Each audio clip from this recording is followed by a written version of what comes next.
Assalamualaikum warahmatullahi wabarakatuh. Innal hamdalillah nahmaduhu wa nasta'inuhu wa nastaghfiruh wa na'udzu billahi min shururi anfusina wa sayyiati a'malina. May yahdihillahu fala mudilla lahu wa may yudlil fala hadiya lahu.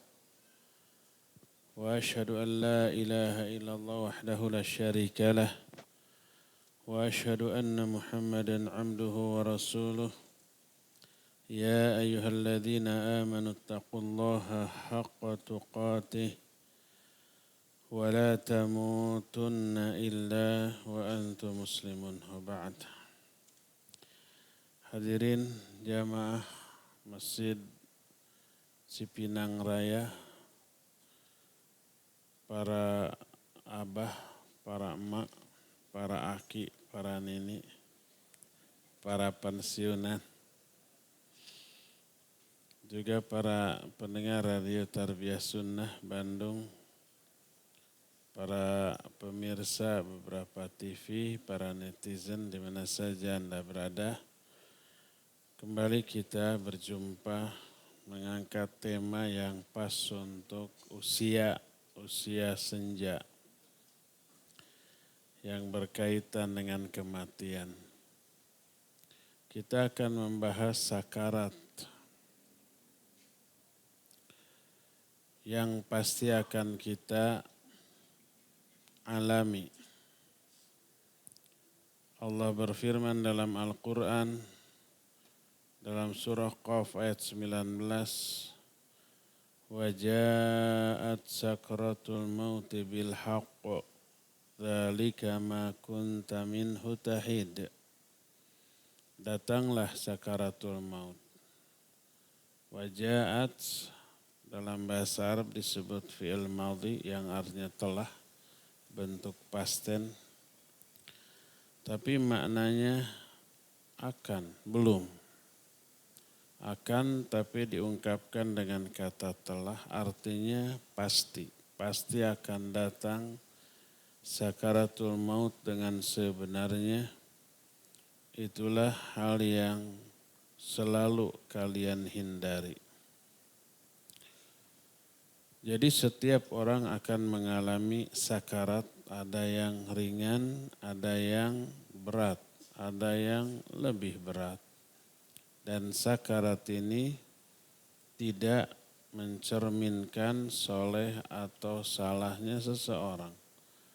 Apakah dia orang ahli ibadah atau ahli maksiat tidak dilihat dari sakaratul maut.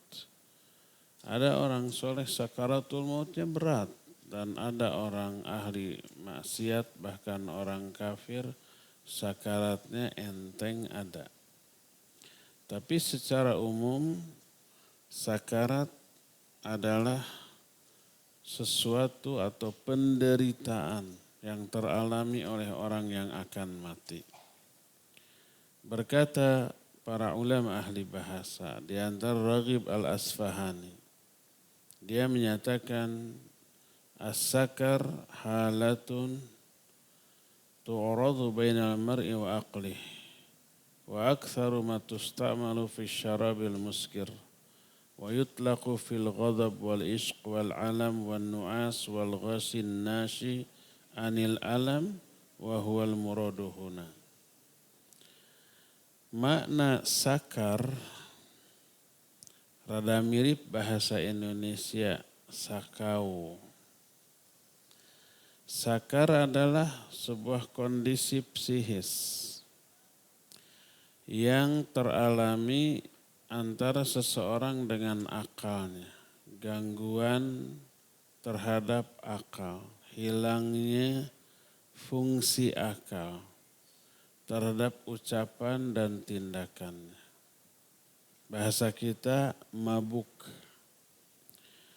Dan kebanyakan dipergunakan seusai mengkonsumsi makanan, minuman yang memabukkan, atau juga bisa ditujukan kepada orang yang fungsi akalnya hilang ketika sangat marah, ketika sangat rindu, ketika kasmaran, ketika tidur mengigau atau kata orang Sunda ngalindur. Ngantuk yang amat sangat atau bisa juga karena sakit yang tak tertahankan. Jadi orang ketika emosi, omongannya, tindakannya tidak terkontrol oleh akal. Demikian juga ketika kasmaran, ketika sangat rindu, sangat bucin. Bapak-bapak nggak tahu bucin, budak cinta, sedang kasmaran, sedang falling in love. Itu ngomongnya, ekspresinya, tindakannya kadang-kadang tidak terkontrol. Ada yang pernah mengalami ya di sini, waktu muda murid. Atau karena sakit yang tak tertahankan, teriak-teriak, guling-guling karena sakit tak tertahankan. Lalu hilanglah kontrol akal pada ucapan dan tindakannya. Itu yang disebut sakar atau mabuk. Sakaratul maut maksudnya adalah hilangnya kontrol akal pada ucapan dan tindakan saking sakitnya. Nanti akan kita bahas ketika terjadinya proses kematian, kenapa bisa menimbulkan sakaratul maut.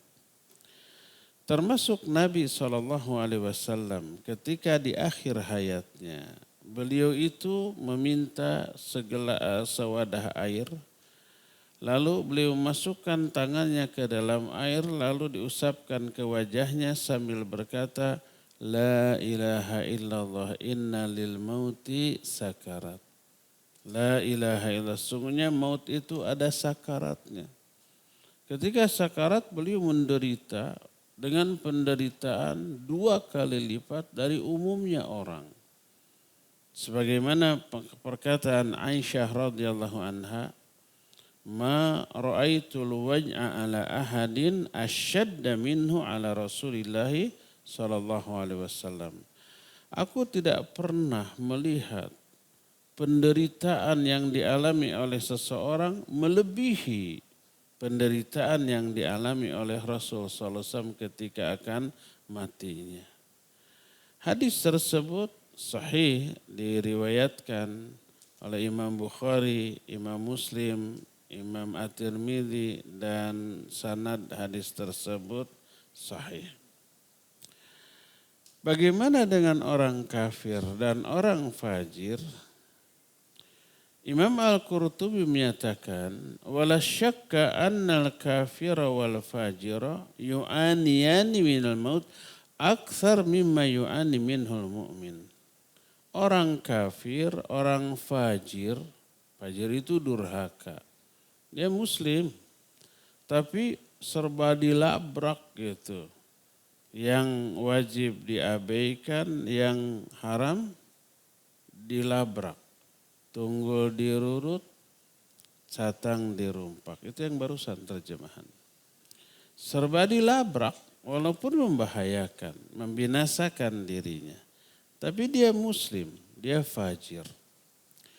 Orang kafir dan orang fajir mengalami sakaratul maut jauh lebih dahsyat daripada yang dialami oleh orang mukmin dengan 2 hikmah yang berbeda. Adapun orang kafir ya siksaan bagi mereka.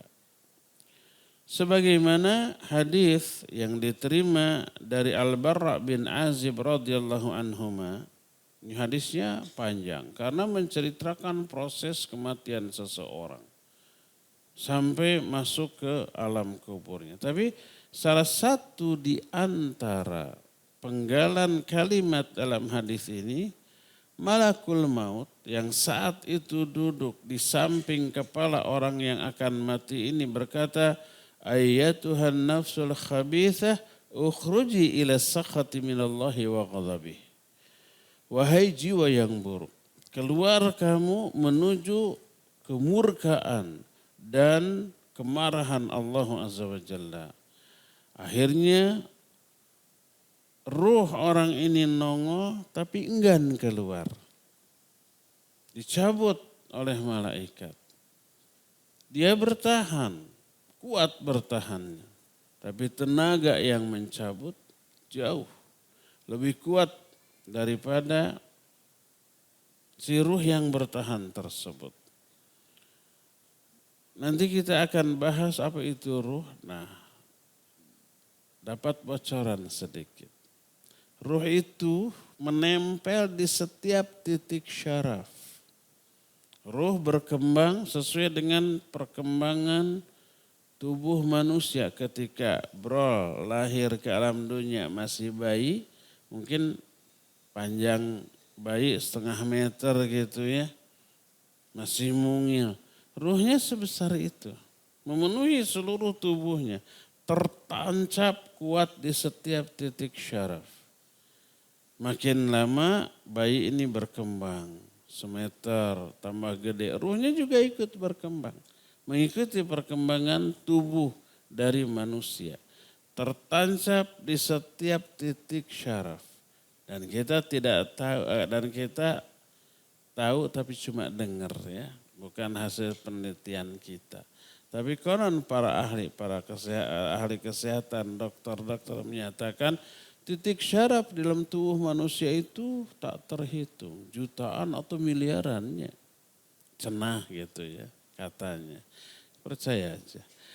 Nah karena ada titik syaraf itulah kita bisa merasakan sakit, dingin, panas, sentuhan, pukulan gitu kan.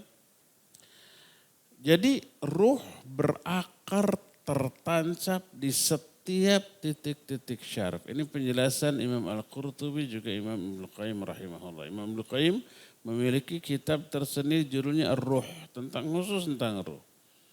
Imam Al-Qurtubi punya kitab yang berisi tentang masalah ruh, kematian, alam kubur sampai kiamat. Judulnya atau nama dari kitabnya adalah At-Tadhkirah.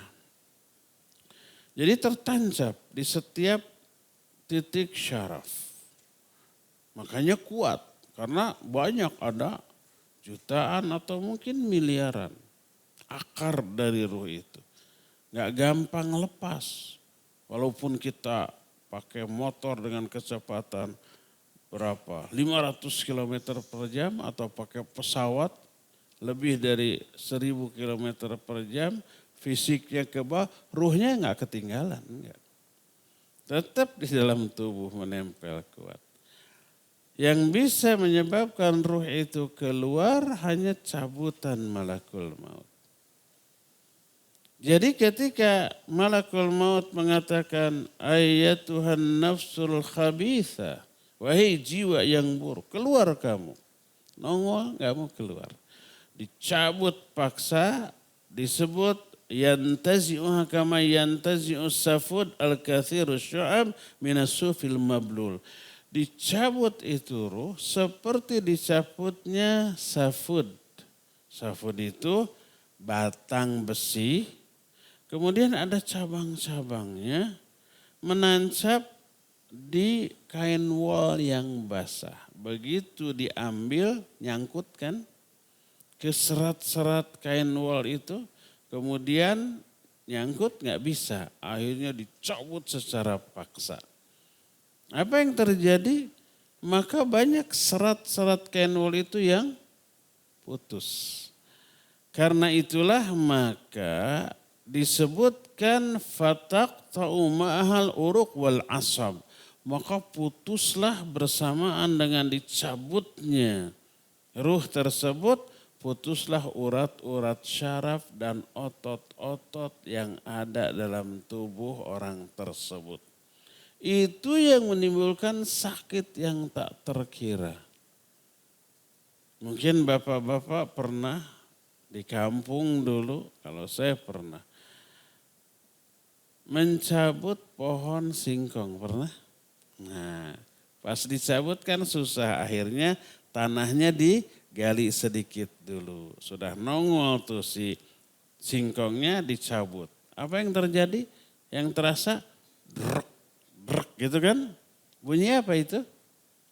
Mungkin bunyi akarnya yang putus, mungkin ada ketela pohonnya yang patah. Tapi terasa, brek, kebayang. Itu cuma beberapa buah. Ini ada jutaan titik syaraf. Dan si ruh itu menempel secara kuat. Al-Quranul Karim menjelaskan proses kematian orang-orang kafir. Kenapa mereka mengalami penderitaan yang dahsyat ketika nyawanya dicabut? Selain dicabut, ternyata dipukuli oleh para malaikat. Wajahnya, punggungnya dipukuli, diperok-pok. Diperok-pok itu dipukul nggak henti-henti gitu. Wajah sama punggung. Dan yang mukul malaikat, bukan kita. Kita aja kalau mukul bisa sakitnya nggak ketulungan. Ini malaikat. Dan ini hanya teralami oleh yang bersangkutan. Orang yang menyaksikan, yang masih sehat, masih hidup di sana, nggak melihat, nggak merasakan, tidak menyaksikan. Ini perkara gaib. Tapi wajib kita percayai karena diterangkan oleh Allah dalam Al-Quranul Karim. Salah satu ayat yang menjelaskan ini adalah surah Al-An'am ayat 93. Allah menyatakan, وَمَنْ أَظْلَمُ مِمَّنِ افْتَرَى عَلَى اللَّهِ كَذِبًا أَوْ قَالَ أُوحِيَ إِلَيَّ وَلَمْ يُوحَ إِلَيْهِ شَيْءٌ وَمَنْ قَالَ سَأُنْزِلُ مِثْلَ مَا أَنْزَلَ اللَّهُ وَلَوْ تَرَى إِذِ الظَّالِمُونَ فِي غَمَرَاتِ الْمَوْتِ وَالْمَلَائِكَةُ بَاسِطُو أَيْدِيهِمْ أَخْرِجُوا أَنْفُسَكُمْ الْيَوْمَ تُجْزَوْنَ عَذَابَ الْهُونِ بِمَا كُنْتُمْ تَقُولُونَ عَلَى اللَّهِ غَيْرَ الْحَقِّ وَكُنْتُمْ عَنْ آيَاتِهِ تَسْتَكْبِرُونَ. Siapa orang yang lebih zalim, walaupun di sini disebutnya huruf istifham, istifham itu kata tanya. Siapa? Tapi dalam ilmu balaghah, ilmu sastra Arab, maknanya nafi, artinya tidak. Artinya siapa yang lebih zalim, maknanya tidak ada lagi yang lebih zalim. Daripada orang-orang yang mengada-adakan kedustaan atas nama Allah. Atau dia berkata, aku telah dapat wahyu, padahal enggak ada yang ngasih wahyu kepada dia. Terus orang yang berkata, aku akan turunkan seperti yang Allah turunkan kepada Muhammad SAW.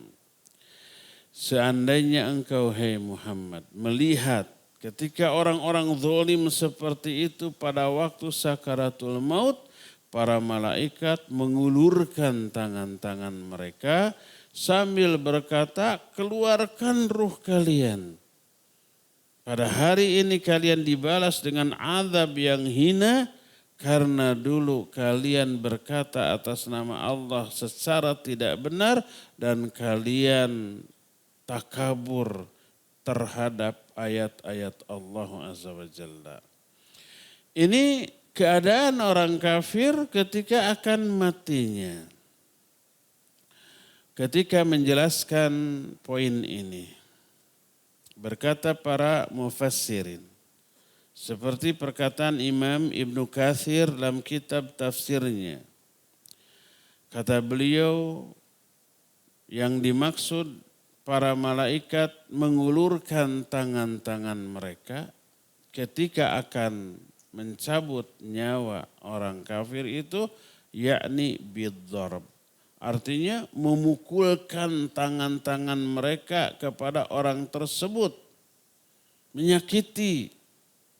Orang Arab kalau umpamanya mau memukul bahkan membunuh disebut aku akan ulurkan tanganku kepadamu. Kalau kita mengulurkan nolong atau ngajak salaman gitu ya. Orang jatuh kita ulurkan tangan. Mengulurkan tangan dalam bahasa kita positif maknanya menolong, membantu. Dalam bahasa Arab mengulurkan tangan itu mukul atau membunuh. Ingat kisah dua anak Adam yang diperintahkan apa? kurban. Yang satu diterima, yang satu ditolak. Apa kata yang ditolak? Dengki kepada yang diterima. Sa'aqtulannaka, aku akan bunuh kamu. Apa jawab sang adik ketika mau dibunuh? La imbasatta ilayya yadaka litaqtulani. Kalau engkau mau mengulurkan tanganmu kepadaku untuk membunuhku, aku tidak akan mengulurkan tanganku untuk membunuhmu. Jadi untuk membunuh, memukul itu maknanya adalah membunuh atau menyakiti. Ya. Karena itulah yang dimaksud para malaikat mengulurkan tangan-tangan mereka kepada orang kafir ketika akan mati, memukuli. Lebih dipertegas lagi dengan apa yang dijelaskan dalam Al-Quran surah Al-Anfal. Ayat yang ke-50 Allah menyatakan, walau tara idh yatawaffal ladhina kafarul malaikatu yadribuna wujuhahum wa adbarahum wa dhuqu azabal hariq. Seandainya engkau, hai Muhammad, melihat ketika para malaikat mewafatkan orang-orang kafir. Para malaikat itu memukuli wajah-wajah mereka dan punggung-punggung mereka. Sambil dibentakan, rasakan oleh kamu azab yang membakar ini. Ini perkara gaib. Tapi wajib kita percayai. Karena diterangkan dalam Al-Quran, walaupun kita tidak melihat. Tidak melihat para malaikat memukuli, tidak melihat lebam-lebam di tubuh atau di wajah orang kafir tersebut, enggak. Tapi yakinilah ini terjadi karena Allah menerangkan itu di dalam Al-Quranul Karim. Adapun orang-orang mukmin sebaliknya, di kalangan mereka ada yang enteng ketika kematiannya, ada juga yang mengalami penderitaan yang dahsyat. Contoh, pertama Nabi SAW. Tadi dikatakan, kata Aisyah, aku tidak pernah melihat orang menderita melebihi penderitaan yang beliau rasakan ketika akan mati. Amr bin As radhiyallahu an, ini seorang sahabat yang termasuk orang yang sudah dijamin masuk surga. Ketika akan mati, sudah kelihatan tanda-tanda kematian. Anaknya Abdullah bin Amr bin As berkata kepada ayahnya, ya abta, innaka lataqul, ya laitani alqi rajulan aqilan labiban inda nuzul maut hatta yasifa lima yajid. Hai Bapak, engkau dulu waktu sehat, waktu masih segar, pernah berkata, aku sangat ingin menemui seseorang yang cerdas, berakal, soleh, mengalami sakaratul maut. Aku ingin bertanya apa yang dia rasakan, apa yang dia alami, atau apa yang dia lihat gitu. Wa anta dzalika rajul fasifli. Nah Bapak, engkau orang yang seperti itu, cerdas, berakal, soleh. Sekarang kau sedang sakaratul maut. Tolong terangkan kepada kami apa yang kau rasakan, apa yang kau alami sekarang. Maka menjawablah Amr bin As, ya bunaya wallahi ka'anna jambayya fi takhtin wa ka'anni atanafas min sami ibrah wa ka'anna ghasna syaukin yujzabu min qadami ila hamati. Wahai anakku, demi Allah, seolah-olah kedua rusukku itu ditusuk dengan besi panas. Dan ketika aku bernafas, Seolah-olah aku menghirup ribuan jarum-jarum beracun. Dan seolah-olah ada duri yang sedang dicabuti dari mulai telapak kakiku sampai ubun-ubunku. Itu yang beliau ungkapkan. Bayangkan kedua sisi rusuknya ditusuk-tusuk. Terus apa tadi? Nafas seperti menghirup jarum beracun. Terus bayangkan bapak-bapak, ibu-ibu pernah, apa istilahnya. Dalam bahasa Sunda disebut kasura. Gak ada terjemahnya kasura itu. Kasura itu baik tangan atau kaki tertusuk duri super kecil, saking kecilnya kadang nggak kelihatan, tapi kerasa serak-serak sakit. Pernah? Itu namanya kasura. Apa bahasanya? Tersura. Itu baru duri kecil, kadang-kadang bukan duri, kadang-kadang serpihan kayu yang kecil gitu kan. Bayangkan kalau umpamanya pernah lihat landak, ada duri-durinya nancap di seluruh tubuh kita dengan kedalaman tertentu. Lalu dicabutin satu-satu. Apa yang terasa? Sakit. Itu yang terasa oleh Amr bin As ketika kematiannya, ketika menjelang kematiannya seolah-olah ada duri di sekujur tubuhnya dari mulai telapak kaki sampai ubun-ubunnya itu dicabuti. Itu yang sedang terjadi atau teralami. Padahal beliau orang soleh.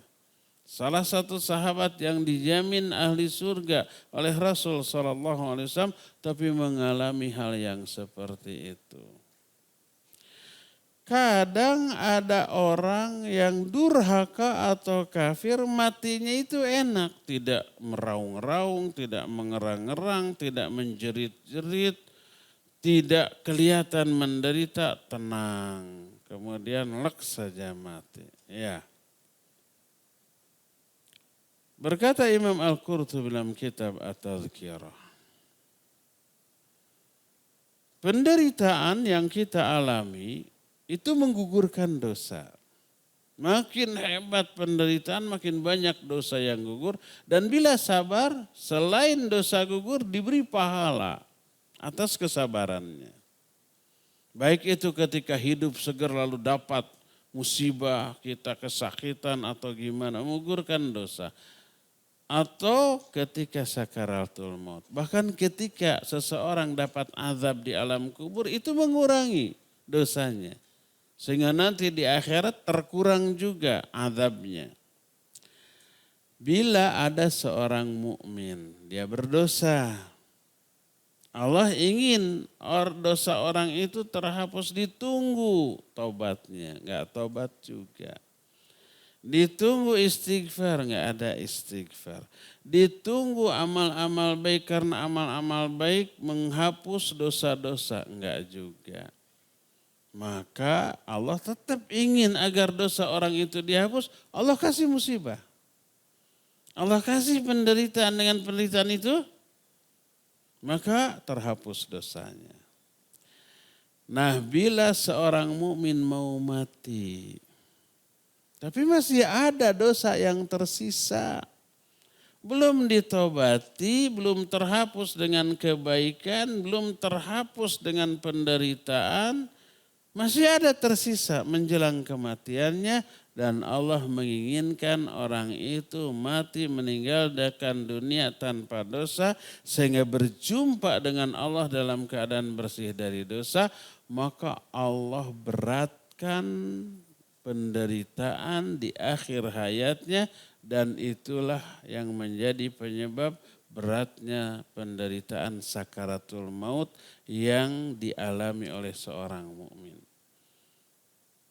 Maka setelah mengalami sakaratul maut yang berat seperti Amr bin As tadi, kan kebayang. Rusuknya ditusuk-tusuk, ketika bernapas menghirup jarum beracun dan seluruh tubuhnya seolah-olah Ada duri yang menancap terus dicabutin satu demi satu, kan penderitaan itu menggugurkan dosa yang tersisa. Sehingga setelah dosanya habis, dia meninggalkan alam dunia berjumpa dengan Allah dalam keadaan bersih dari dosa. Udah yang ada tinggal pahala. Sebaliknya ada orang kafir. Orang kafir ini kalau melakukan kebaikan di dunia, Allah balas di dunia dengan harta, dengan jabatan, pangkat, kekuasaan, popularitas, atau apapun yang menyenangkan dia di dunia. Ada orang kafir yang kaya? Banyak, rata-rata terkaya orang kafir. Ada orang kafir yang berkuasa? Banyak, rata-rata penguasa dunia orang kafir. Jadi Allah berikan sebagai balasan bagi kebaikan mereka di dunia. Kadang orang kafir suka berjiwa sosial, menolong gitu kan, membantu. Ketika orang kafir ini akan mati, masih ada kebaikan yang belum terbalas. Allah tidak menginginkan orang ini mati dengan membawa kebaikan. Maka di akhir hayatnya Allah balas dengan dientengkannya kematian dia. Tidak dipukuli seperti yang dijelaskan tadi. Ini kasuistis ini. Hanya kasus orang-orang tertentu, tidak semua orang kafir. Jadi dia punya kebaikan belum terbalas sampai mau mati, Allah balas kebaikannya dengan diringankan saat kematiannya. Maka mungkin saja dia mati dengan tenang sambil tersenyum, ditulis di nisannya RIP. Rest in peace. Istirahat di dalam ketenangan. Istirahat dalam damai. Padahal dia mati dalam keadaan tidak membawa kebaikan, yang tersisa dosa, babak belur dia di sana. Bukannya rest in peace gitu. Nah, itu salah satu hikmah di balik sakaratul maut.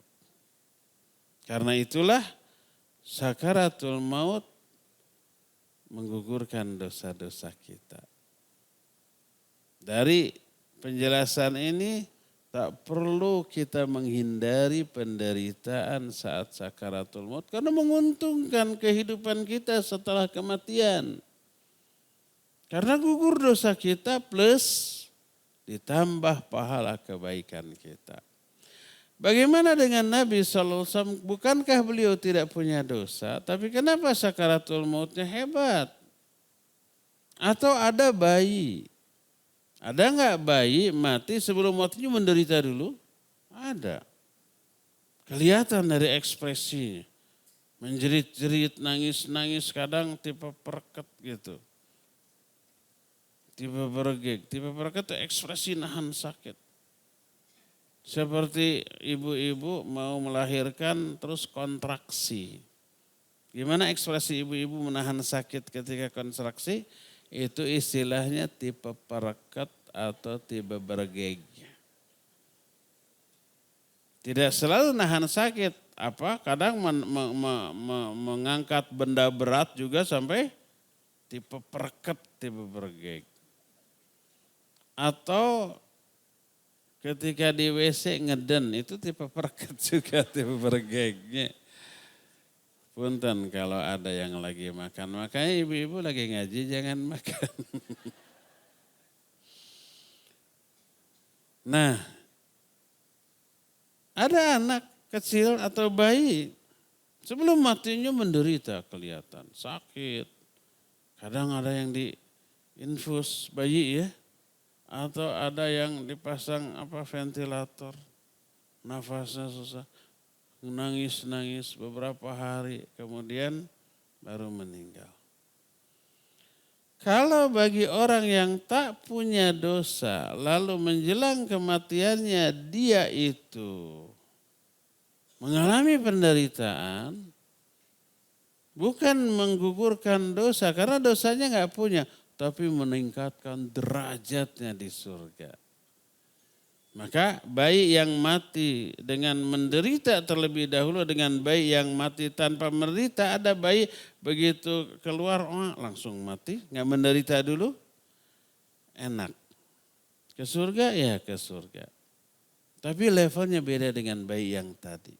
Yang berhari-hari dulu menderita, baru setelah itu mati, maka penderitaan yang dialami menjelang kematiannya itu meningkatkan derajat level dia di surga nanti. Itulah hikmah dibalik sakaratul maut. Ada enggak cara agar kita ini terhindar dari penderitaan sakaratul maut? Ada, bisa. Ada orang yang sakaratul mautnya itu seperti digigit semut. Sakit, dikit lah. Bayi juga digigit semut nggak akan nangis. Ya. Kita semua pernah merasakan digigit semut. Ya sakit, tapi nggak sampai kita menderita banget. Siapa orang itu? Orang itu adalah orang yang mati syahid. Ketika di medan perang, dia terbunuh, tertusuk, kita melihatnya seperti sangat mengerikan. Pasti mengalami sakit yang dahsyat kan gitu ya. Padahal tidak. Itu hanya penglihatan dan hayalan kita. Yang dialami oleh mujahid di medan perang, ketika ditusuk, ketika ditebas, ketika dibacok, muncrat darahnya, yang mereka rasakan seperti digigit semut. Sebagaimana sabda Nabi SAW dalam hadis yang diterima dari Abu Hurairah radhiyallahu an. Berkata Rasul SAW, asy-syahidu la yajidu almal qatli illa kama yajidu ahadukum almal qursah. Di sini riwayat Imam At-Tirmidzi, An-Nasai, Ad-Darimi dan At-Tirmidzi menyatakan hadis ini hasan. Orang yang mati syahid tidaklah dia merasakan sakitnya ketika terbunuh kecuali seperti salah seorang di antara kalian merasakan sakitnya gigitan semut. Enteng ringan seperti itu ya. Bahkan diceritakan saking nikmatnya mati syahid, semua orang yang pernah masuk ke surga nggak akan mau lagi keluar. Saking apa? Tergiurnya dengan keindahan kemewahan kehidupan di surga. Nggak akan ada lagi yang mau keluar kecuali orang yang mati syahid. Dia ingin hidup lagi di dunia, ingin jihad lagi dan ingin terbunuh lagi. Setelah terbunuh masuk surga, dia ingin keluar lagi dari surga, ingin jihad lagi, ingin perang lagi, ingin terbunuh lagi. Saking nikmatnya syahid tersebut. Nah, inilah orang yang akan diringankan dari sakaratul maut. Jadi kesimpulannya sakaratul maut adalah hilangnya kontrol akal pada ucapan dan tindakan saking sakitnya yang dia alami menjelang sakaratul maut, dan ini tidak teralami pasti oleh setiap orang, tapi pada umumnya ya semua orang mengalami sakaratul maut. Untuk orang-orang mukmin ada hikmah. Apa hikmahnya? Menggugurkan dosa, menambah pahala. Untuk orang-orang kafir ini adalah azab atas kekafiran mereka.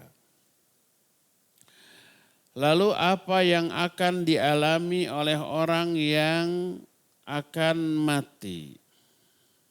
Ada beberapa peristiwa gaib yang teralami oleh orang yang akan mati, tapi tidak tersaksikan oleh orang-orang yang ada di sana, yang masih hidup di sana.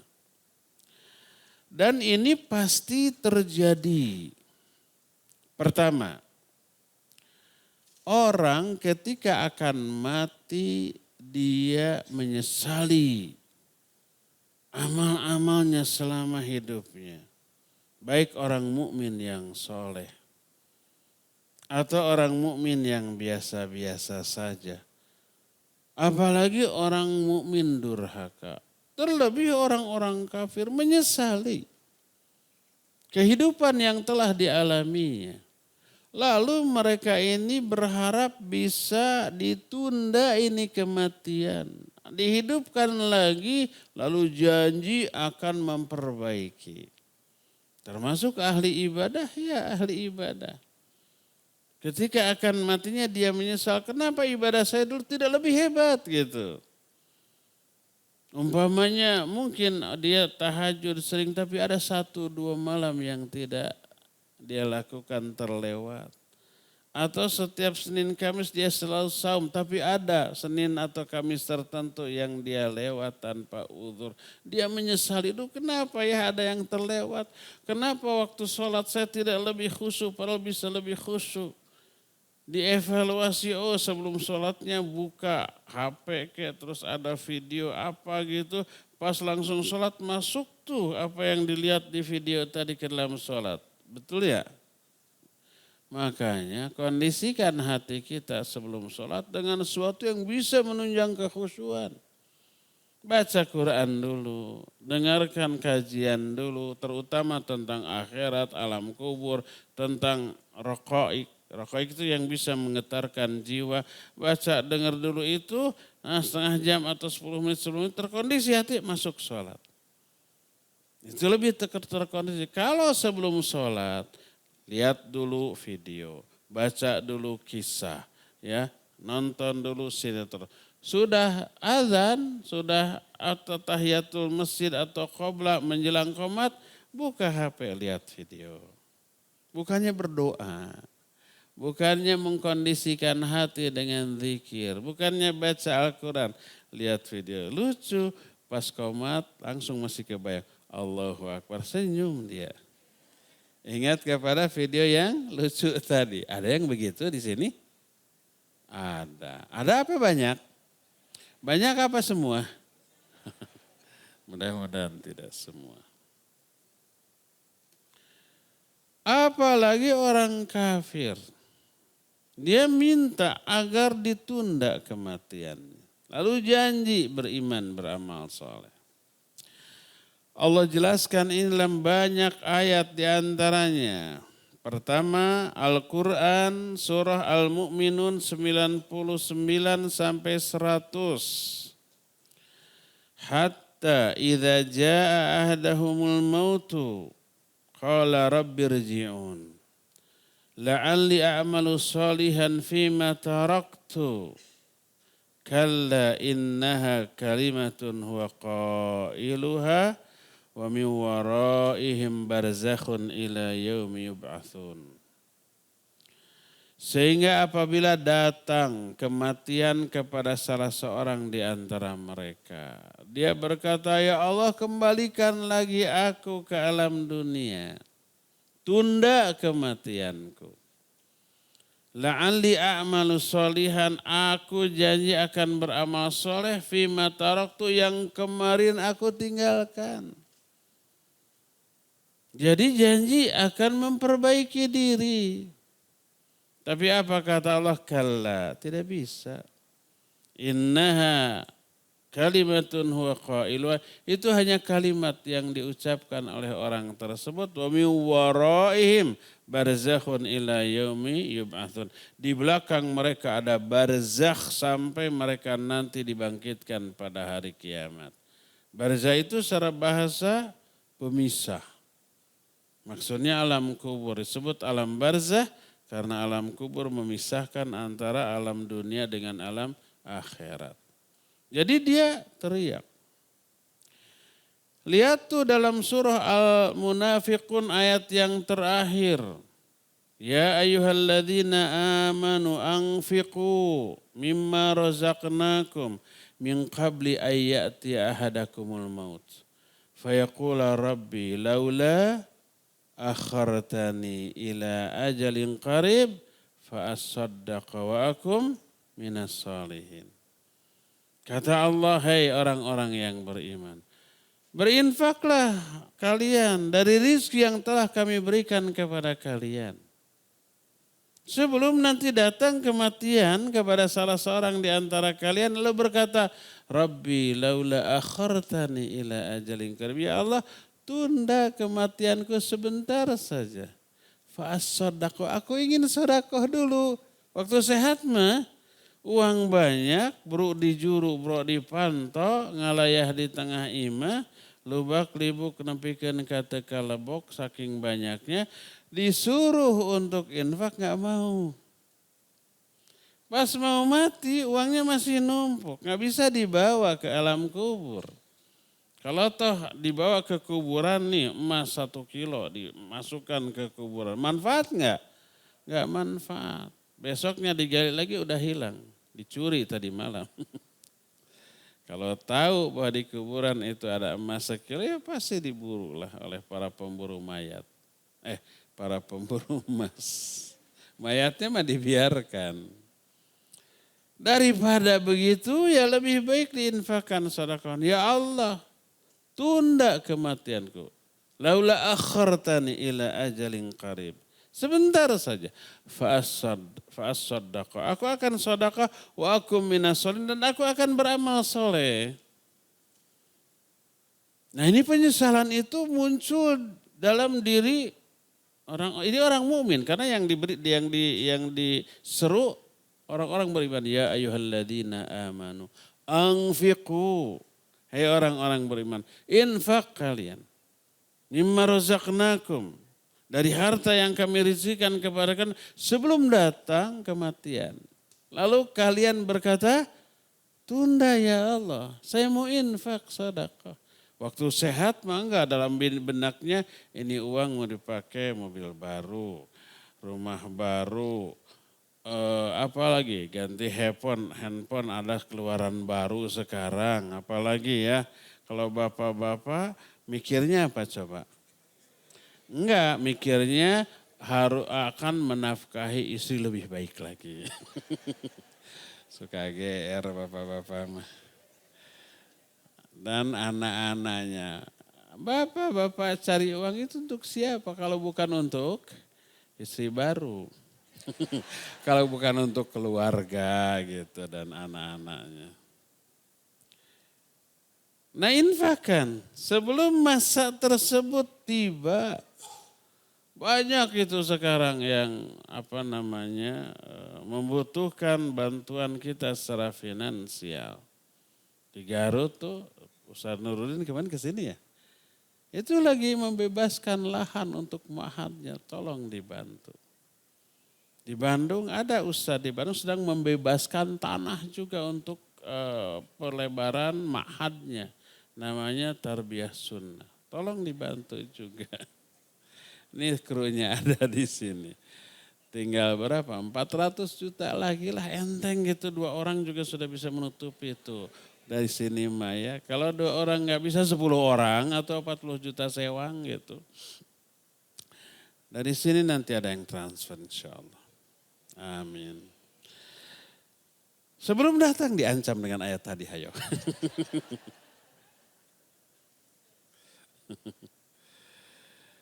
Coba juga perhatikan Al-Quran surah An-Nisa 17 dan 18.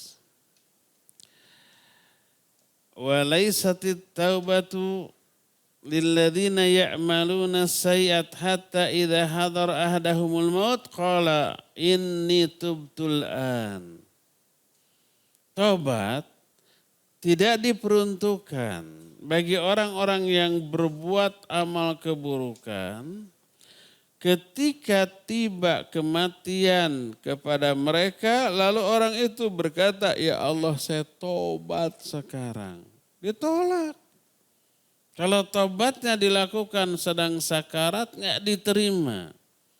Innallaha yaqbalu taubatal abdi ma lam yugharghir. Allah selalu menerima taubat seorang hamba sebelum yugharghir. Yugharghir itu keluarnya suara ngorok dari tenggorokan ketika nyawanya dicabut alias sedang sakarat. Lagi sakarat, taubat. Seperti Firaun. Firaun kan waktu tenggelam dia yakin mau mati itu. Tobat itu, amantu, aku beriman kepada apa yang diimani oleh Bani Israel. Tapi tidak diterima tobatnya karena dilakukan pada waktu sakaratul maut. Jadi orang-orang ketika akan mati lahir penyesalan untuk memperbaiki seluruh amal selama hidupnya. Walaupun dia ahli ibadah. Dia menyesal kenapa tidak lebih baik ya ibadah saya. Masih banyak kekurangan. Ini yang dimaksud dengan alladzina yu'tuna ma atau wa qulubuhum wajilah. Orang mumin, orang yang sudah melakukan amal-amal lalu hati mereka takut. Sudah beramal tapi takut. Sehingga Aisyah radhiyallahu anha salah faham. Ya Rasulullah, apakah orang ini yang dimaksud dalam ayat ini orang yang mencuri, orang yang mabuk, orang yang berjudi sehingga setelah beramal takut? Bukan, hai Aisyah. Tapi mereka orang yang sudah sholat, sudah saum, sudah bersedekah, tapi mereka takut amal-amal mereka ditolak dan tidak diterima. Kalau kita sudah beramal pede kan, aduh pahala tuh. Kalau sahabat sudah beramal takut. Takut ditolak, takut tidak diterima karena kurang kualitas dari amalnya tersebut. Kalau kita sudah sholat, alhamdulillah, salam kanan, salam kiri, plong gitu ya. Merasa terbebas dari beban kewajiban. Kalau para sahabat begitu beres sholat tuh istighfar nangis. Khawatir sholat tadi ditolak dan tidak diterima, bukan ngemplong.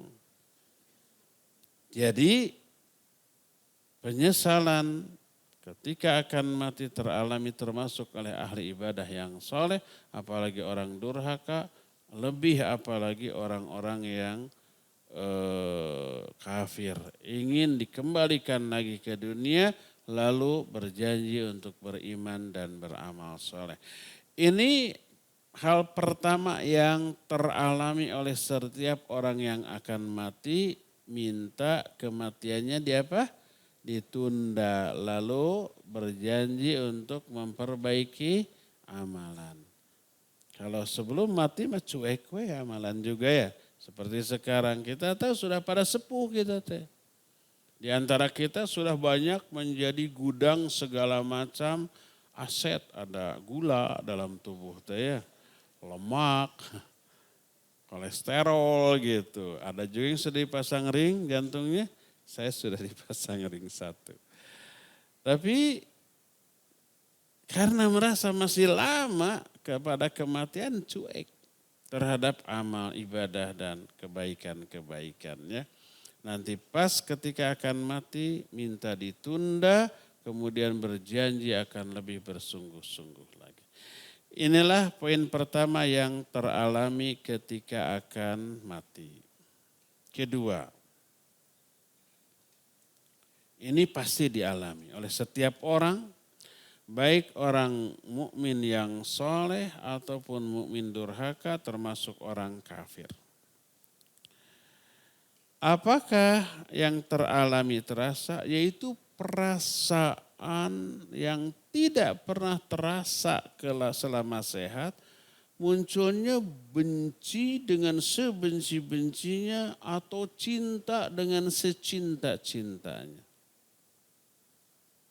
Kita sih berharap yang kedua, ketika kita akan mati yang muncul itu perasaan cinta yang besar. Cinta kepada apa atau kepada siapa? Ini yang kita akan bahas bulan depan. Sekarang sudah habis waktunya untuk nini-nini aki-aki cukup 1 jam.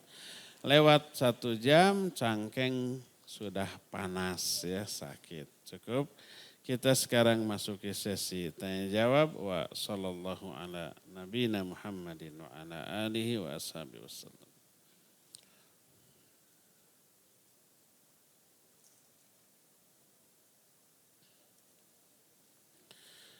Pertanyaan pertama.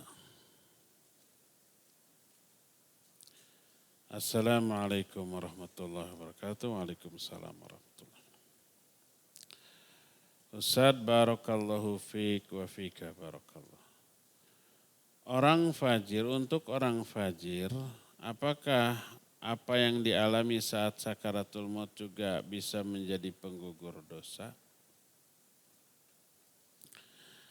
Syekhul Islam Ibn Taimiyah di dalam Majmul Fatawanya ada satu bab yang diberi judul Ahkamu Usatil Mu'minin. Buku ini sekitar tahun 90-an sudah diterjemahkan dan akan diterbitkan, tapi kenapa enggak muncul-muncul terbitannya ya? Ahkamu Usatil Mu'minin. Hukum orang mukmin yang maksiat.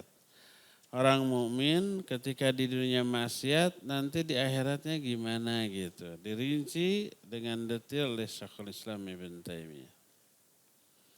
Salah satu penjelasannya adalah ini ketika menerangkan ada orang mukmin yang banyak dosa tapi masuk surga langsung tanpa ke neraka. Terus dosa-dosanya gimana? Terampuni oleh banyak hal. Terampuni oleh kebaikan-kebaikan dia. Innal hasanati yudhibnas sayiat. Kebaikan itu bisa menghapus dosa. Atau terhapus oleh doa orang lain kepada dia. Dia pernah berbuat baik ke orang lain itu mendoakan, ya Allah ampuni dosa dia. Dikabul. Atau ketika matinya disolatkan, salah satu isi doanya memintakan ampunan. Atau setelah dikuburkan banyak orang mendoakan ampunan.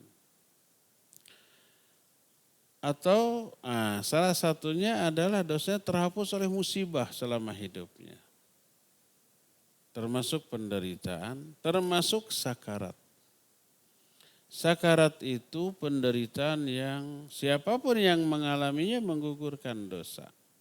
Baik dia orang mukmin yang soleh atau orang mukmin yang fajir atau orang kafir. Semua penderitaan yang dialami ketika hidup, ketika sakaratul maut, ketika dia diazab di alam kubur, ketika dia itu menderita di padang mahsyar, semua itu penderitaan itu mengurangi dosa. Itu yang menyebabkan banyak orang mukmin yang banyak dosa, tapi nanti akhirnya ke surga tidak ke neraka dulu. Karena sudah terhapus oleh beragam peristiwa yang dia alami.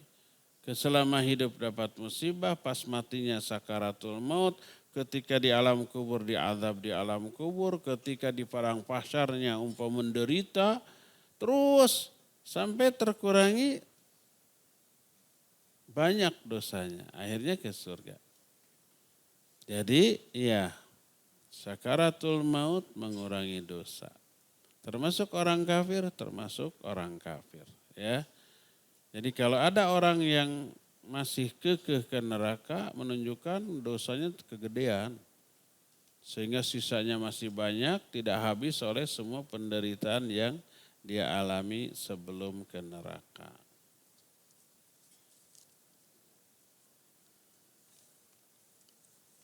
Boleh. Ada mic? Itu mic. Bismillah. Assalamualaikum warahmatullahi wabarakatuh. Waalaikumsalam. Izin bertanya Ustadz, tadi kan Ustadz sudah sampaikan bahwa yang soleh pun atau mukmin pun kan mengalami sakaratul mautnya menderita gitu ya. Mungkin kita yang di sini atau yang mungkin sudah tahu ilmunya kan bisa berpikir positif gitu ya. Oh memang ini lagi pengurangan dosa gitu. Karena mungkin kita udah tahu gitu, udah sampai ilmunya. Tapi bagaimana dengan yang nebak-nebak atau yang emang belum tahu ilmunya terus wah ini orang pasti begini dan begitulah jelek lah gitu kira-kira. Oh ini kayaknya ahli surga, ahli neraka misalnya gitu karena ngelihat gitu kan pas sakaratul maut tersiksa pisan gitu. Kira-kira bagaimana Ustadz baiknya? Taufik Barakallah. Iya, wa fika barakallah.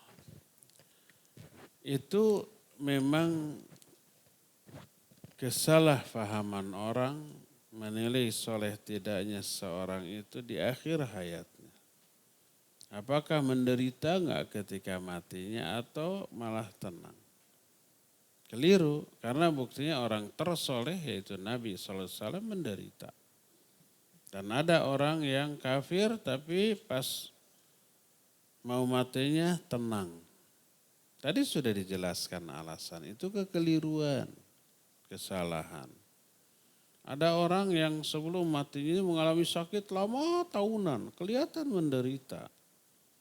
Orang-orang kan menyatakan tuh orang durhaka maka itu diazab. Padahal mungkin sedang dibersihkan. Allah sayang ke dia, tidak mau mati dalam keadaan banyak dosa, diberi sakit menahun. Menderita, keluar banyak itu uang gitu ya. Keluarganya yang stres tuh. Setelah sekian tahun menderita, sakit, baru mati. Mungkin sudah bersih dosanya tuh. Makanya sering saya bilang, kalau ada anggota keluarga kita yang sakit, kita kasihan melihatnya. Lalu doa, ya Allah matikan segera. Jangan.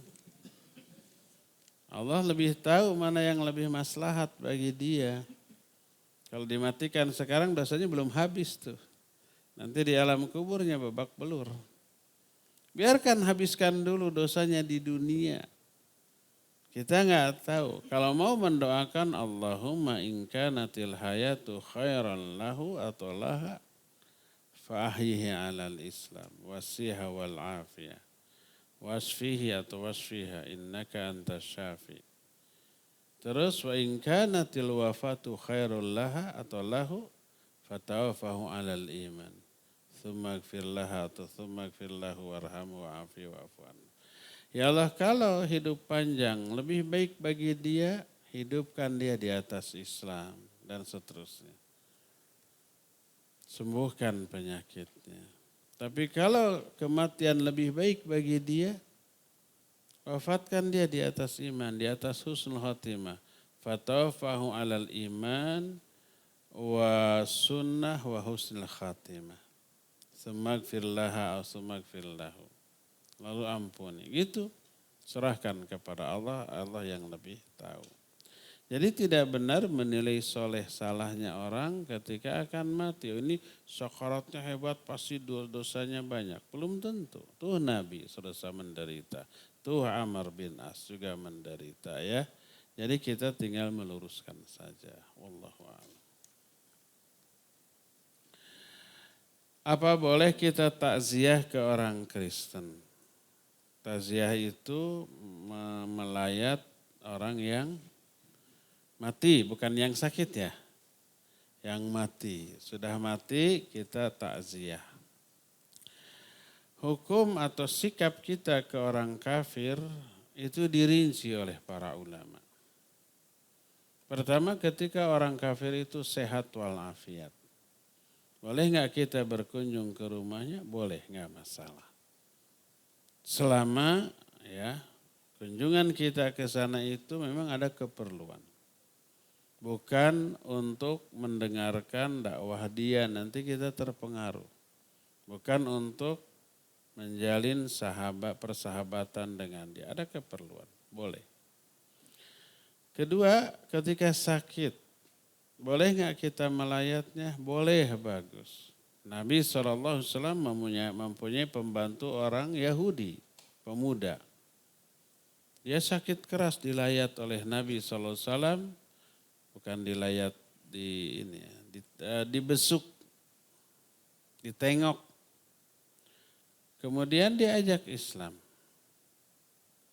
Dan dia takut sama bapaknya, lirik ke bapaknya, kata bapaknya, ati Abul Qasim, taati Abul Qasim. Lalu dia bersyahadat. Setelah bersyahadat dia mati. Kata Nabi SAW, kita lebih berhak atas anak ini daripada bapaknya. Lalu dibawa disolatkan dan seterusnya. Dan ini menunjukkan dibolehkannya kita menengok orang kafir yang sakit. Baik untuk diajak kepada Islam atau minimal kita dengan perhatiannya itu sudah jadi dakwah tersendiri bagi dia ya. Ketika pamannya Abu Thalib mau mati, beliau datang diajak Islam. Jadi ketika orang kafir sakit kita boleh menengoknya. Baik di rumah ataupun di rumah sakit. Ketiga, setelah mati belum dikuburkan nggak boleh takziah ke keluarganya. Nabi SAW pun ketika pamannya meninggal, dia hanya menyuruh Ali mengurusnya. Tapi Nabi SAW sendiri tidak ikut ke pemakaman. Jadi tidak takziah, tidak ikut ke pemakaman. Lalu setelah orang kafir ini dikuburkan, boleh kita berziarah ke makamnya. Tapi tidak boleh memintakan ampunan rahmat. Tidak boleh mendoakan kebaikan.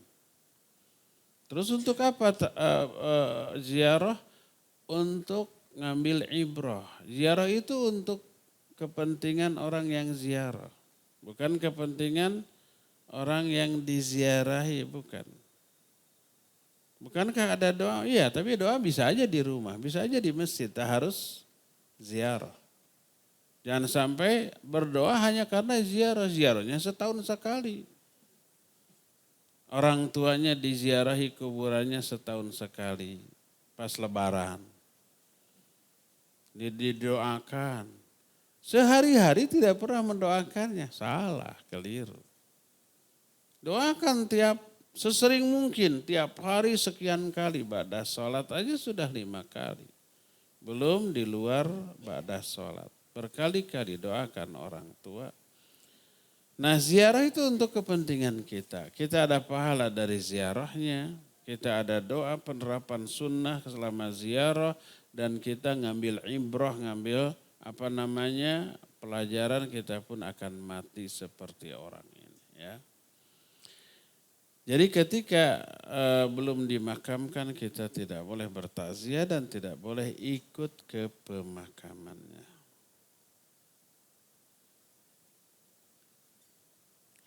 Setelah mengetahui hikmah dari sakaratul maut yang tadi disampaikan, bagaimana, apakah sebaiknya berdoa atau tidak untuk meminta keringanan sakaratul maut?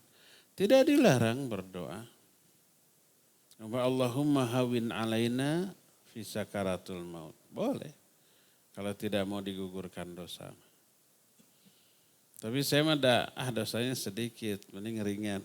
Terserah. Tidak terlarang minta diringankan saat sakaratul maut. Ya, boleh. Mau berdoa silakan, mau tidak juga. Atau doanya di rumah, ya Allah tegarkan saya, sabarkan saya di saat saya sakaratul maut. Itu lebih bagus. Jadi sakaratul mautnya menggugurkan dosa, kesabaran kita meraih pahala, ya.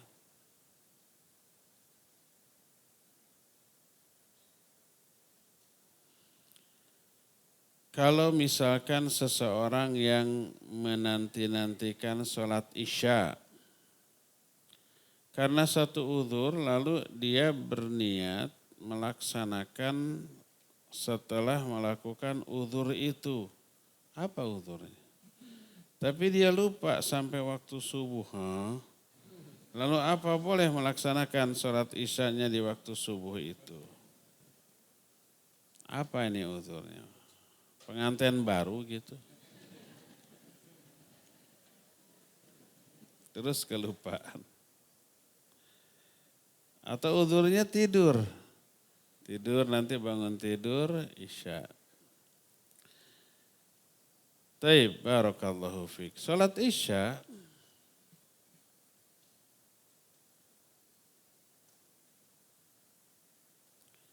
Ustaz boleh tanya enggak? Ustaz Sunda mana? Kalau saya Sunda Garut. Saya Sunda Bandung, asli di Bandung. Ini keponya. Hukum asal isya itu bagusnya diakhirkan. Tidak melebihi tengah malam, jam 11 malam. Tapi kalau diakhirkan madarat, seperti tadi kebablasan, asal tidak tidur dulu, nggak boleh. Nabi selalu melarang tidur sebelum isya. Nggak boleh uzurnya itu tidur. Saya mau jam 11 dipasang alarm jam 11. Alarm bunyi. Tidur tetap bablas. Jadi nggak boleh tidur sebelum sholat isya. Kalau ada uzur, ada pekerjaan, nanti ada beres pekerjaan ini akan saya lakukan. Boleh. Selama pekerjaannya minimal mubah. Ini untuk wanita. Kalau laki-laki wajib berjamaah. Jamaahnya di awal waktu, udah di awal waktu. Kecuali kalau DKM-nya menyatakan kita ingin yang afdal, nanti isanya jam 11. Boleh saja berjamaah. Kan dijamin cuma 2 orang. Atau malah cuma imamnya sendiri ya. Kalau umpamanya tidak berjamaah, lebih baik di awal waktu berjamaah daripada jam 11 tapi sendirian. Kecuali kalau akhwat yang tidak wajib ke masjid boleh. Nah, ada pekerjaan tanggung boleh, nanti jam 11 baru. Adapun kalau lupa, benar-benar murni lupa, bukan karena mengabaikan, maka lakukan sholat di saat ingat. Kapanpun ingatnya. Walaupun waktunya sudah lewat. Pas azan subuh, pas wudhu ingat, belum isya dulu. Jangan subuh dulu. Atau umpamanya sholat subuh sudah, pas umpamanya lagi sarapan ngobrol sama suami, tadi gimana jam berapa beresnya? Oh jam 11. Isya enggak? Alah lupa. Hari itu jam 8 pagi. Maka boleh, langsung bukan boleh, wajib dia berwudu langsung sholat isya saat itu. Ada sholat rawatib ba'danya ada tetap. Jadi walaupun dilakukan bukan di waktunya, rawatibnya tetap. Nabi SAW pernah safar sampai malam gitu, kemalaman tidur, pas bangun sudah matahari sudah terang. Sahabat-sahabat juga begitu. Akhirnya mereka bangun lalu sholat subuh ketika matahari sudah tinggi dan beliau sholat qobla subuh dulu. Setelah itu baru qomat lalu sholat subuh. Ketika matahari sudah agak tinggi ya. Kalau ketiduran atau betul-betul lupa maka lakukan setelah dia bangun atau ketika dia ingat ada waktu yang sholat yang terlewat ya. Seperti kasus ini ya ba'da subuh, pas waktu subuh, sebelum sholat subuh dia ingat belum isya dulu. Bukan subuh dulu.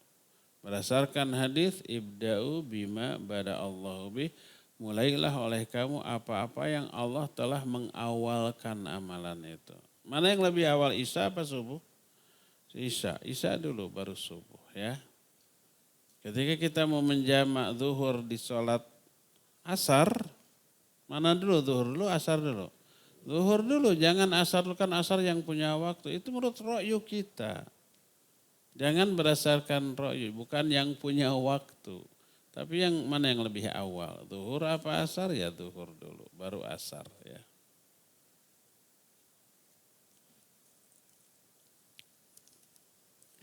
Saya pernah sholat asar lupa.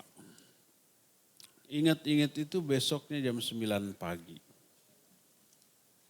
Kenapa bisa lupa?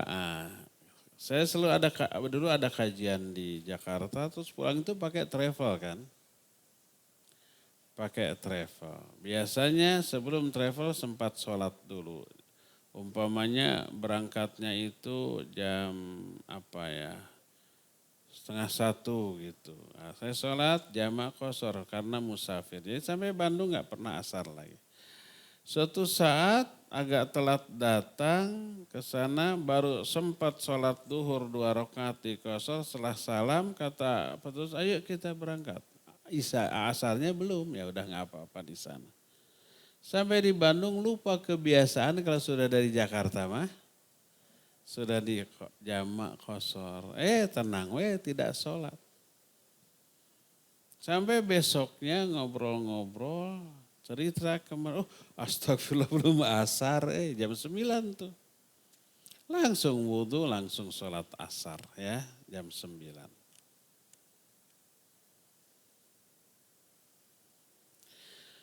Tanda-tanda sakaratul maut bisa dilihat dan orang yang mau mati orang yang mau mati. Wallahu alam, secara syar'i tidak ada. Mungkin para dokter yang pengalaman menangani puluhan pasien yang berakhir kematian, mungkin mengetahui setiap orang yang akan mati ada tanda ini, lihat pupil matanya kayaknya gitu ya. Mungkin tahu, tapi secara syar'i tidak ada. Nabi SAW ketika di Mekah menengok Sa'ad bin Abi Waqqas sedang sakit parah. Kata Sa'ad, ya Rasulullah, apakah engkau akan meninggalkanku di Mekah? Terus dia merasa akan mati, hartaku banyak dan ahli warisku cuma satu, anak wanita seorang. Boleh enggak aku infakkan semua hartaku? Kata Nabi SAW, tidak boleh. Setengahnya tidak boleh. Sepertiga juga banyak boleh. Akhirnya dibolehkan sepertiga, ya, karena dia sudah merasa mau mati. Dan Nabi SAW juga tidak mengingkari. Akhirnya Nabi pulang ke Madinah dan dia sudah mewasiatkan kalau dia mati sepertiga hartanya Sa'ad bin Abi Waqqas ini akan disedekahkan. Apa yang terjadi? Sembuh lagi. Setelah Nabi wafat dia masih puluhan tahun dan menjadi panglima perang yang sukses. Nah, Nabi merasa dia mau mati, Sa'ad juga begitu, tapi nggak jadi. Bukan nggak jadi, memang belum waktunya ya. Adapun dokter mungkin ada. Saya punya adik, dia dirawat di rumah sakit. Kondisinya parah, sudah stadium 4 kanker gitu. Saya nanya ke dokter, dok, terus terang ke saya merawat adik saya bukan ingin untuk memperpanjang hidup, enggak bisa hidup itu diperpanjang. Kalau ajalnya tiba, mau di dokter ahli pun tidak akan bisa memperpanjang hidup. Kalau kematian sudah datang, nggak bisa diapa-apakan. Tapi kita rawat itu untuk memberi kenyamanan kepada si pasien. Dan usaha ikhtiar maksimal, kita nggak tahu apakah selamat atau tidak. Ikhtiar maksimal dan minimal si pasien menjelang matinya nyaman. Kalau di rumah kan lebih nggak nyaman, kalau sakit kita nggak bisa menangani gitu. Tapi terus terang, kondisi begini gimana? Saya nggak akan marah. Apa kata dokter? Menurut ilmu kedokteran yang saya pahami dan pengalaman, ini nggak bisa Pak. Berapa lama lagi? 3 hari lagi. Benar 3 hari setelah itu mati tuh. Dia tahu dari mana? Dari pupil mata, dari nadi, dari masa itu pengalaman dia setelah ada tanda-tanda itu mati sekian hari. Betul. Ya, mungkin ada. Itu prediksi ya, bukan ramalan. Prediksi berdasarkan pengalaman dan ilmu pengetahuan kedokteran. Tapi secara syar'i tidak ada. Ustadz, kenapa saya udah ngaji lama, tapi suka malas sholat wajib. Ya kenapa itu? Itu pertanyaan saya, kenapa? Sudah lama ngaji, sudah malas sholat wajib. Saya jadi sedih dan merasa gagal, tolong nasihatnya. Pertama, itu karena kerasnya hati. Dan hati yang keras disebabkan karena rutinitas dia selama ini. Imam Al-Qurtubi rahimahullahu ta'ala menyatakan, obati kekerasan hati dengan 3 hal. Pertama, iqla' amma kana alaihi bihuduri majalisil ilm wal wa'ad wa takhwif wa targhib. Pertama, tinggalkan rutinitas, karena rutinitas kita selama itu yang bikin hati keras. Dengan cara sempatkan hadir ke majelis-majelis ilmu. Mendengar nasihat, mendengar kisah para ulama yang diceritakan, mendengar pedaran Quran, hadis, itu akan melunakkan hati. Ini yang pertama. Kedua, banyak-banyak mengingat kematian. Kita akan mati. Kemarin saya membahas masalah mengingat kematian di mana? Oh, di Mu'adz bin Jabal di daerah Cilengsi itu. Daerah Depok apa? Dekat nggak dari sini? Sebulan nanti yang akan datang ya. Dilanjut, belum selesai. Nah termasuk ini juga membahas kematian. Membahas sakaratul maut, nanti membahas kematian ya. Nah jadi hadiri majelis-majelis itu terus perbanyak mengingat kematian. Terus yang ketiga kalau bisa, ini susah. Sampai sekarang saya belum pernah melihat. Pernah melihat tapi nggak jadi. Yaitu menyaksikan orang yang sakaratul maut. Lihat ekspresi penderitaannya.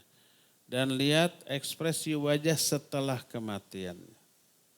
Karena itu akan menggetarkan hati. Tapi yang sakaratul maut kan susahnya. Siapa yang sekarang mau sakaratul maut gitu kan.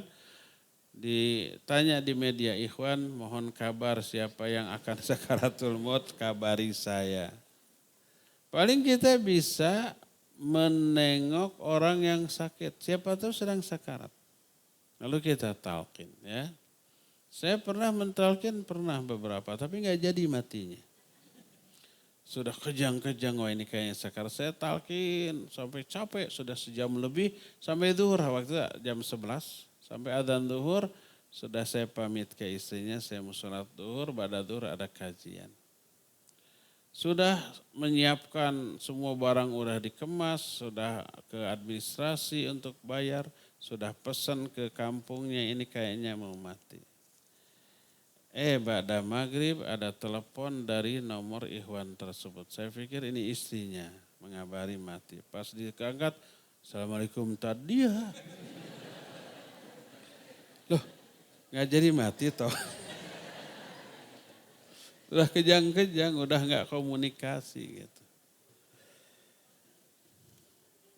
Tapi ketika itu terjadi betul, hati itu beda loh. Terus suatu saat saya akan begini, gitu tuh ya. Itu 3. Terus lihat akhwat, ini akhwat apa Ikhwan yang masih malas sholat wajib. Banyak infak dan sedekah. Terus banyak gaul dengan orang-orang yang soleh, yang ahli ibadah, ahli ilmu. Hindari pergaulan dengan orang-orang yang jelek agamanya, yang melalaikan kewajiban, yang banyak melanggar apa yang dilarang. Karena kita bisa terpengaruh oleh keburukan mereka ya. Nah terakhir jangan lupa doa, ya Allah beri hidayah saya untuk banyak baca Allahumma a'inni ala dzikrika wa syukrika wa husni ibadatika. Banyak-banyak berdoa Allahumma inni as'aluka fi'lal khairat wa tarkal munkarat wa hubbal masakin dan seterusnya. Banyak-banyak berdoa Rabbana la tuzigh qulubana ba'da idh hadaitana. Banyak berdoa Allahumma ya muqallibal qulub tsabbit qalbi ala dinik. Allahumma ya musarrifal qulub sarrif qalbi ala ta'atik. Banyak-banyak baca doa Allahumma ati nafsi taqwaha wa zakkiha anta khairu man zakkaha anta waliyuha maulaha. Itu minta kepada Allah ya. Semoga yang bertanya ini diberi hidayah. Jangankan nanti yang wajib, yang sunnah pun akan dia jaga. Tahajudnya akan dia pelihara ya. Nah, coba infak tadi ke yayasan. Jangan semua 400 cukup 100 nggak apa-apa. Insyaallah nanti akan Allah kasih hidayah.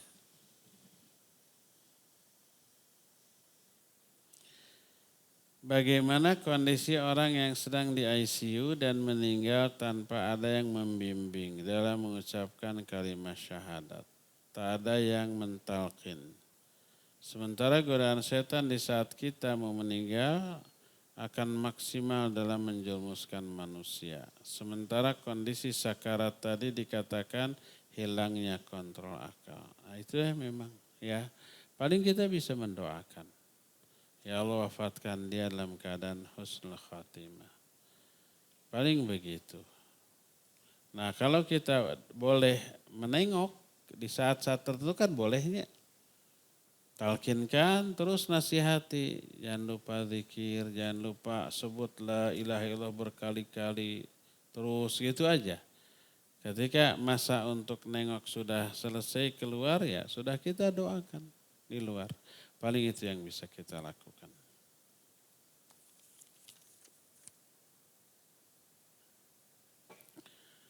Qadarullah, ada tim dari perusahaan kami yang mengalami kecelakaan mobil pagi ini. Kemudian dari pihak manajemen berinisiatif untuk mengadakan doa bersama secara Zoom dengan membaca mushaf bersama-sama. Surah Al-Fatihah, Al-Baqarah 153 sampai 157. Bagaimana pendapat Ustadz, boleh nggak kita mengikuti doa bersama ini? Doa bersama kalau insidental sifatnya sekali-sekali boleh dipimpin oleh imam.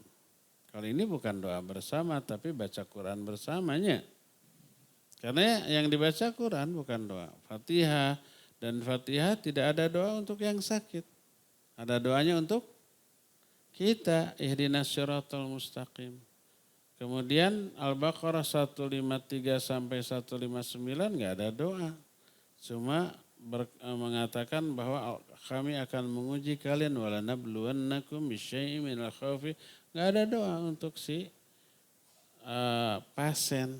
Jadi bukan doa bersama itu mah, tapi baca Quran bersama yang isinya tidak ada kaitannya dengan orang yang sakit itu.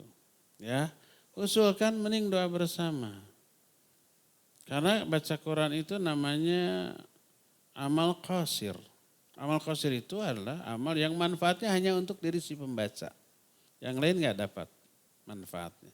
Yang dapat pahala si pembaca. Kalau ada yang mendengar ya sengaja mendengarkan dapat pahala, ya. Adapun doa itu amal muta'addi. Amal muta'addi, amal yang manfaatnya tidak hanya untuk diri sendiri tapi juga untuk orang lain yang didoakan. Dan amal muta'addi secara umum lebih utama daripada amal qasir, ya. Jadi usulkan lebih baik doa bersama. Boleh enggak doa bersama? Kalau insidental sekali-sekali boleh. Tapi kalau rutin setiap ngaji mau doa bersama, setiap ngaji doa bersama, rutin jangan. Tapi kalau insidental umpamanya ada pertemuan tidak dirutinkan, umpamanya itu pertemuan, lalu ditutup dengan berdoa bersama dipimpin oleh satu imam, boleh. Tapi kalau dirutinkan maka sebaiknya jangan. Wallahu a'lam. Jangan ada lagi pertanyaan. Jika kita merasakan sakaratul maut, apakah benar mata kita akan melihat ke atas? Itu kenapa?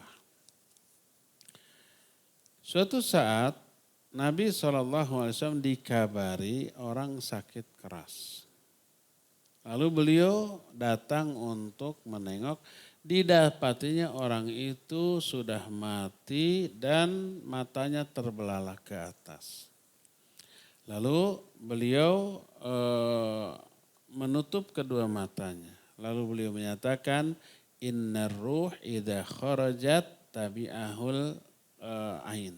Sesungguhnya ruh ketika dia keluar akan diikuti oleh matanya. Dan ruh dicabutnya dari kepala. Jadi matanya melihat, oh itu ruh saya.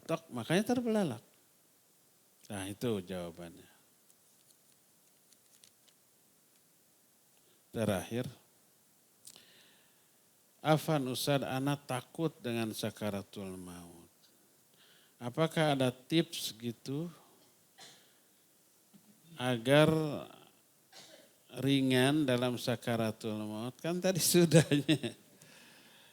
Pilih, mending enteng sakaratul enak gitu, ngageleser. Tapi dosa kita utuh. Nanti di alam kuburnya harus dipertanggungjawabkan, apalagi di akhiratnya. Atau sekarang ini waktu sakaratul menderita gitu. Tapi dosa kita terhapus, di alam kuburnya nikmat. dapat nikmat kubur, terbebas dari azab kubur. Apalagi di akhiratnya. Cing mending mana? Inginnya waktu sakaratnya enteng, di alam kuburnya dapat nikmat kubur ya. Di sananya juga dapat surga. Kalau itu terjadi surganya dijamin lebih rendah daripada kalau menderita tuh. Menderita itu bisa menaikkan derajat di akhirat nanti. Kalau mau boleh berdoa ya. Boleh semaksimal yang kita bisa laksanakan perintah baik yang fardu ataupun yang sunnah. Jauhi semua larangan lalu berdoa. Ya Allah ringankan, Allahumma hawwin alaina fi sakaratil maut, boleh ya. Boleh. Afan, ana mohon doanya anak, keluarga anak dan jamaah di sini bisa masuk surga tanpa hisab. Amin ya. Amin. Allahumma rizuk, Allahumma ajirna minan nar, Allahumma ajirna minan nar, Allahumma ajirna minan nar. Allahumma rizukna husnul khatimah waj'alna birahmatika min ahlil jannah. Allahumma rizukna husnul khatimah waj'alna birahmatika min ahlil jannah. Allahumma rizukna husnul khatimah waj'alna birahmatika min ahlil jannah. Amin. Semoga nanti kita kumpul lagi di surga ya. Tapi nggak ada ngaji lagi. Senang-senang saja di sana ya. Allahumma amin. Cukup sampai di sini, kita jumpa lagi sebulan yang akan datang. Subhanakallahum bihamdik asyhadu an la ilaha illa anta astaghfiruka wa atubu ilaik. Walhamdulillahirabbil alamin. Wassalamualaikum warahmatullahi wabarakatuh.